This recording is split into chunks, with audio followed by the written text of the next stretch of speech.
Hello guys, magandang hapon. Kumusta po kayong lahat? So welcome to my vlog, Fresa May Vlog.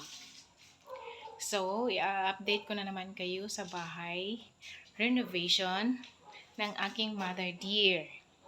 So, mag-umpisa tayo dito sa kusina.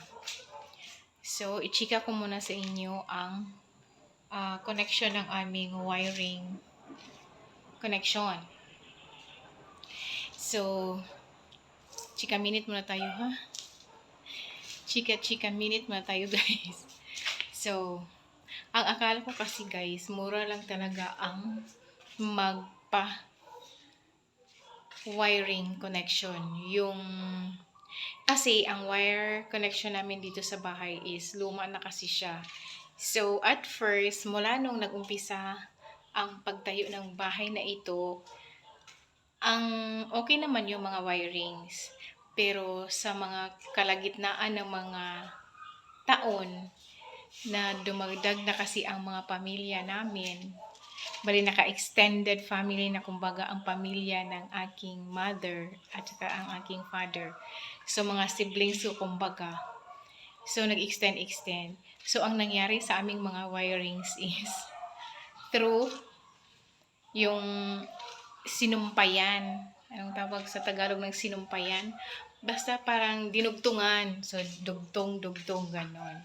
So, merong cut portion, tapos dinugtungan lang siya ng dinugtungan. So, as you can see in my previous vlog, makikita nyo talaga ang mga wiring namin na para talaga siyang tinain ng manok, parang ganun ang itsura na hindi na talaga maitsura kasi puro na lang talaga siya dinugtungan. So, ganun. At saka, so ngayon is nagpa-renovate man kami ng bahay ni Mother Dear. So, parang binago ang mga wirings. So, dapat proper wiring connection na talaga siya, including the outlet, the switch, the light, and everything. Yung proper na talaga siya. So, ganito ang itsura. As you can see, nilagyan na talaga namin siya ng flexible hose, yung mga wirings. At saka yung mga bagong standard na ng wirings ang ginamit namin. Tapos, ipakita ko sa inyo ang lumang plangka. Hindi ko alam kung anong Tagalog ng plangka. Basta yun ang itsura. So, ito yung pinakaluma na talaga namin. So, bumili kami ng breaker na bago. So, ganun na siya. So, ayan. Pero hindi pa yan namin na kompleto kasi magbabaklas na naman sila dito, yung electrician namin. Kasama ng aking kapatid na helper ng electrician para at least madali siyang matapos. So, hindi pa nila na finishingan doon yung mga butas-butas dyan. Kasi, meron pa kasi kaming isang materialis na ang tawag is EMT elbow pipe na naubusan kasi sa tindahan. So, yun ang hindi na lang namin nabili. So, pag nabili na namin yun ang ilagay dito at saka ano pang mga wirings dyan. Kasi parang i-transfer lang kasi siya yung luma namin sa papunta doon sa bago. So, ganun. At saka papunta na rin sa connection ng electric company. Wirings, char. Ganon. Diba? So, as usual, hindi pa rin tapos ang i-install ng mga wire connection, lalo na doon sa itaas ng bahay. So, ang pina-priority muna nila is dito muna sa baba. So, nilagyan na nila ng outlet at saka yung switch. So, ang hindi gaya nito, so, nilagyan muna nila ng mga boxes. Pero hindi pa yan. Pero nalagyan na yan ng hose. Kaya natapos na yan. Finishingan na nila yan. Tinakpan na nila yung hose na nasa loob. So, ito. Kita nyo. Yan. Ayan. Yan. So, wirings na lang ang ilagay dyan. So, madali lang naman siyang ipasok. Ganon. So, yun ang benefit ng flexible hose. pag kayo ay magpapakonect ng electric or wiring connections. Ganon. So, ganon din yung isa. Yung isa, hindi pa yun na ilipat doon sa kabilang bahay. Kasi ito yung lumang kwarto namin. So, gawing kwarto na yan ng aking kapatid. Kasi nakadikit lang kasi ang bahay nila dito sa bahay ng aking mother. So, ganon. So, dito, so, banda rito, so, meron na kaming isang outlet dyan. O, tingnan mo naman ang wire ng aming internet. So, tinakpan namin yung internet para hindi siya masyadong mapasukan ng alikabok. So, tinakpan lang namin ng eco bag. So, ito rin yung connection papunta doon sa kabilang bahay ng aking kapatid. So, as usual pa rin yung connection dyan sa internet. So, meron namang another junction box doon para sa distribution of wiring connection. So, dito, balik tayo dito. Dito muna tayo sa loob. See? So, meron na siyang switch. Dito yan sa kwarto. At saka may isang outlet. Dito rin yan sa kwarto. So, as you can see dito sa kwarto, inumpisahan na ng panday ang pag-skim coating. So, iyan. Skim coating, pero babalikan pa yan nila for second coating. Pero, at least naumpisahan na siya. So, ayan. Dito. Pero sa itaas, hindi pa nalagyan ng skin coating. Ganon din dito. So, dyan sa ibaba ng hagdanan. So, labas na tayo ng kwarto. So, ito yung binili namin na 5 sack lang muna na skim coat ang binili namin para at least staggered yung kasi para matansya din namin kung ilan na lang ang kulang based doon sa space dito sa bahay na dapat pang lagyan ng skim coat. Oh, diba? So, dito rin sa baba, another outlet. So, back to back ito na outlet, guys. Oh, diba? Back to back. And then dito, another switch ang kanilang nilagay, pero hindi pa talaga yung mga switch at saka outlet namin, hindi pa namin tinakpan. May covered yan sila para sa safety purposes. So, ito yung switch sa aming hapagkainan dito. Tsaka ito rin ang switch ng aming sala. So, ganon.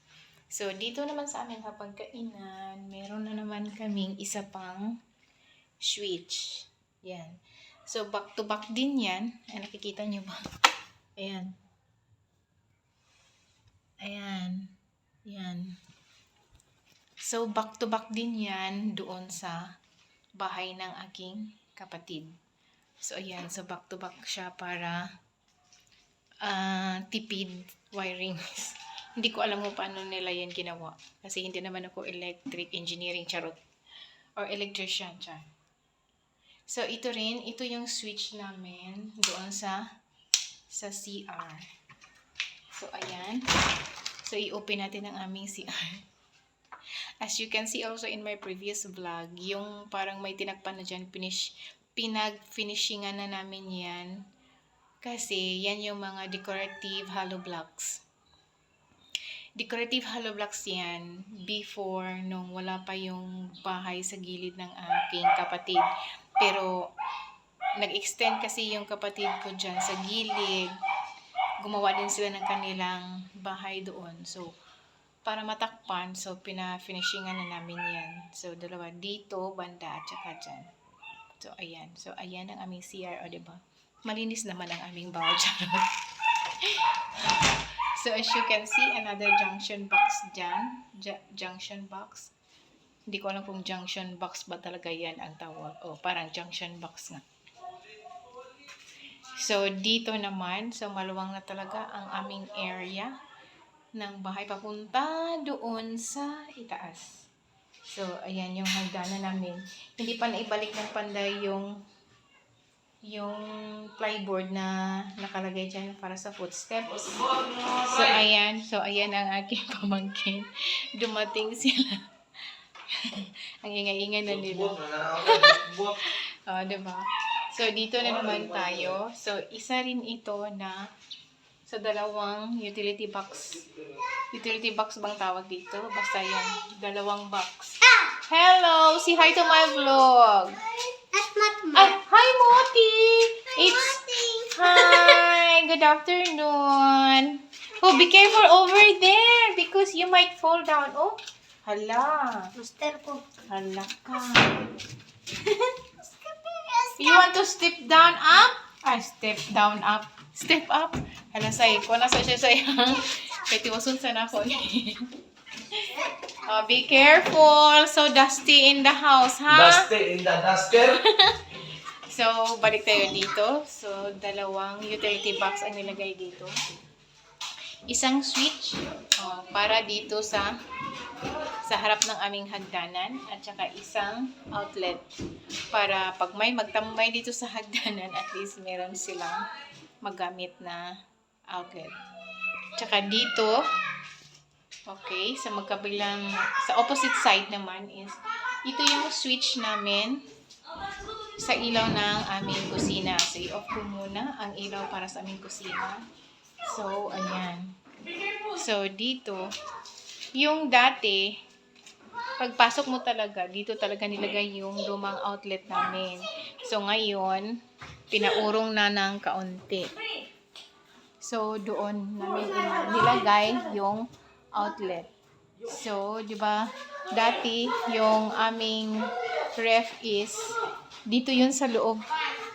In my previous vlog, dito yun sa loob ng kwarto ng aking anak. Nakalagay yung ref. So, na-disarrange na siya dahil sa renovation. So, pinalipat namin dito. So, ang ginawa ko, gumamit ako ng maliit lang na extension wire. Doon ko siya, dito ko siya sinaksak papunta dito. Kasi dito naman namin temporarily nilagay yung ref namin. Pero ngayon, sa proper talaga ng spacing dito sa bahay, especially dito sa kusina. So, ang ref is dito na siya banda. Kasi dati, ang space dito ay ginamit namin for sa rice cooker at saka sa aming electric airpot. So, binaliktad na namin. So, ref na namin ang ilagay namin dito, which is ito. Pero hindi pa namin naayos-ayos sa kanyang proper na paglalagyan. Kasi, meron pang mga recycled cutting plywood, which is magagamit pa namin yan pag by the time na magpa-double walling na kami doon sa itaas ng bahay. So, as you can see naman dito yan banda. So, makikita nyo yung, nagpalagay kami dyan ng outlet para dito na naman namin ilagay yung rice cooker at saka yung electric airpot. Dito na straight doon sa aming lavatory. So, ito namang nakatiwangwang namin na kalaha at saka maliit na kaldero.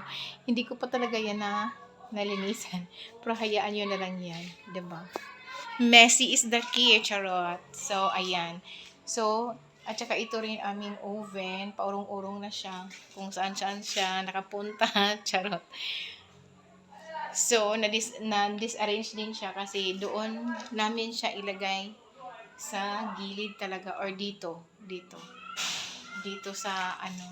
So, itong divider na to galing din to sa hapagkainan namin, which is division sa aming hapagkainan at saka daanan papunta sa aming CR.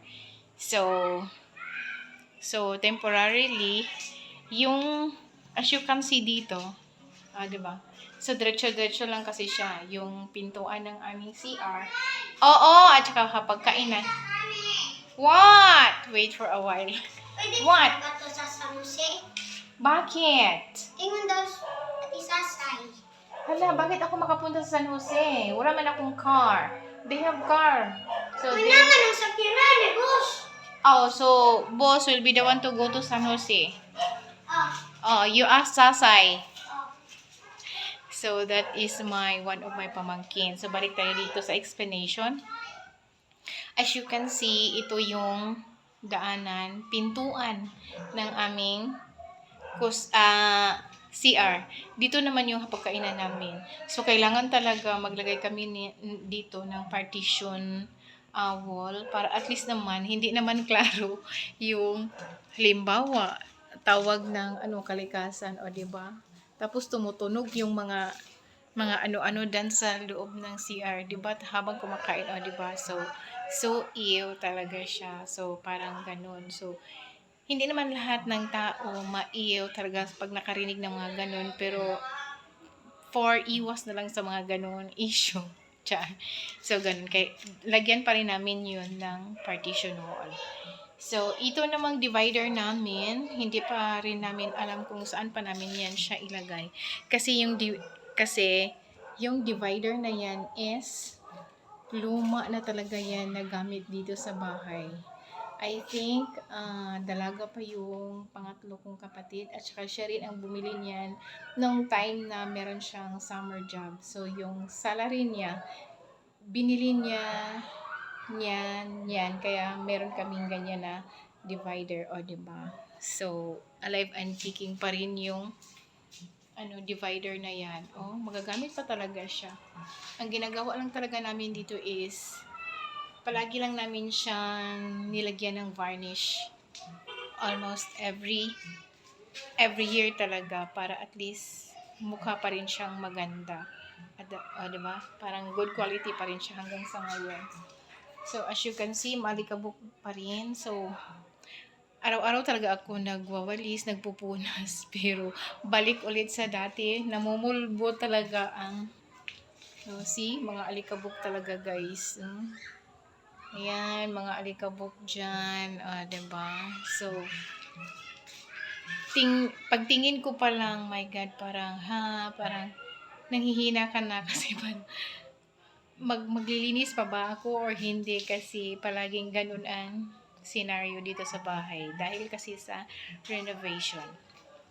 At saka, naumpisahan na rin ng panday yung skim coating. So, before sila nag-skim coating, nag-flooring muna sila. So, tapos na sila sa kanilang flooring. At saka, mga finishing touches dito sa loob ng bahay dahil sa mga baklas-baklas na mga ganun. So, yun ang kanilang ginagawa. So, for continuation, is sa susunod na mga araw, so mag-skim coating na talaga sila. So, ayan, nakatiwang-wang pa rin. See, dito banda, maalikabok pa rin. So, ayan.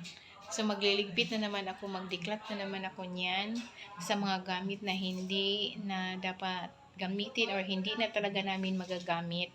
So, kailangan na naman naming i-dispatch. Char. So, ayan.